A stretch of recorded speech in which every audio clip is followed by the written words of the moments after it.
මේ වැව අද්දර මොන තරම් නම් මතක කන්දරාවක් රැඳිලා තියෙනවද?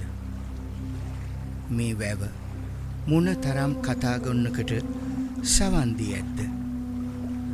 වැව්දිය රෝන් ගඟ දිගේ ගලා ගිහින් කොහේ හරි සවුවකදී අතුරුදහන් වෙලා යනවා. මගේ මතකවලටත් එහෙම ගලාගෙන ගිහින් අතුරුදන් වෙන්න පුළුවන් නම් කොච්චර දෙයක්ද? අතීතය, වර්තමානය, අනාගතය එකිනෙක වෙන් කරන සීමාව මොකක්ද කියන්න මට තේරෙන්නේ නැහැ. මේ මොහොතේ ලියමින් ඉන්න වැකිය වර්තමානයට අයිති. ඒ වැකිය කියවන හෙට දවස අනාගතය. හෙට ඒ වැකියම කියවද්දී ඒක අතීතය. පුදුමයි. හරිම පුදුමයි. කාලය ගැන ඕනෙමට වඩා හිතන්න එපා මිත්‍රයා. එතකොට උඹ කාලය ඇතුලේ අතරමං වෙනවා. එහෙම වුණාම කඳු අලල්ලට එපටින් පායන ඉරේලියේ චමත්කාරය, ගලා බසින ජලයේ ලාලිත්‍ය, අපේ ජීවිත හරහා හමා යන සීත සුළඟේ ආනන්දය විඳින්නට උඹට කාලයක් නැති වෙනවා. මාරියා කියනවා. මං අහගෙන ඉන්නවා. තරු පොකුරු පිටින් පායපු රාත්‍රියක අහස දිහා බැලුවොත් උඹට තේරෙවි. ජීවත් වෙලා හිටපු අපේ හැම ආදරණීයෙක් වෙනුවෙන්ම තරුවක් පායලා කියලා. ඔව්, හැම කෙනෙක් වෙනුවෙන්ම. ඒ තරු දකින්න අපේ හිත්වලට විශාල සැනසීමක් දැනෙනවා. අපේ ස්නේහවන්තයින් සිහිවී ඒ සුන්දර මතක අලුත් වෙනවා. හැබැයි එකක් හොඳින් මතක තියාගනින්. අද මම උඹත් එක්ක කතා කරන දේවල් තව ටික දවසකින් උඹේ හිතේ මතකයන් විතරයි කියලා. මට එහෙම කියපු මාරියා යන්නම ගිහින්. ඒ කතාව ඇත්ත. අද මාරියා කියන්නේ මතකයක් විතරමයි. එච්චරමයි. ඔයාට මතකද මාරියා? හරියටම මෙතන මේ ජිනීවා වැව් ඉස්මත්තේ වාඩි වෙලා වැවේ රළ නගන දිහා බලාගෙන අපි ජීවිතය ගැන කතා කළා. මතකද දවසක් අපි මාළුවෙක් වෙලා මෙතනින් වැවට පැනලා රෝන් ගඟ, ආච් ගඟ හරහා ගිහින් ජිෆ්ර ගඟට යන්න පුළුවන් විදිය කතා කළා. ටිනිය කපොල්ල පහු කරලා බෝධි සහෝදරීන්ගේ කළු ගලින් බැඳපු ගේ පේන මානෙන් පීනන විදිය ගැන.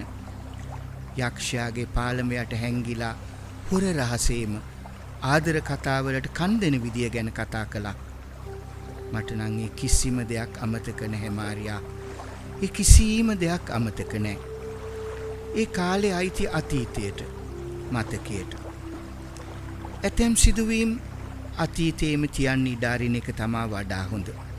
එහෙම වුණොත් අපි නැවත නැවතත් අතරමං වෙනවා. දවසක් ඒ වැව් ඉස්මත්තේදී මාරියා මට කියනවා, මං උඹට මගේ මතකේ තියෙන කතාවක් කියනවා. කවදා හරි දවසක උඹේ කතාව අල්ලලා පොතක් ලියන්න ඕනේ. නව කතාවක් බැරි නම් කෙටි කතාවක් හරි. උඹ ඒක ලියන්නම ඕනේ මං වෙනුවෙන්. නව කතාවක් ලියන්න.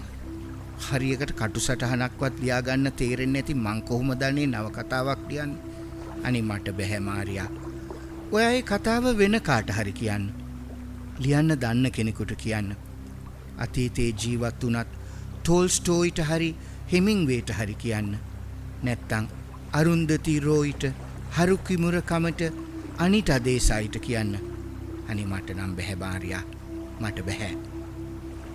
කාලේ ගිලුණා. ඒ ගිලුණු කාලය ඇතුලේ බොහෝ දේවල් වෙනස් වුණා. ජිනීවා කියන්නේ తాවකාලික නවාතැනක්.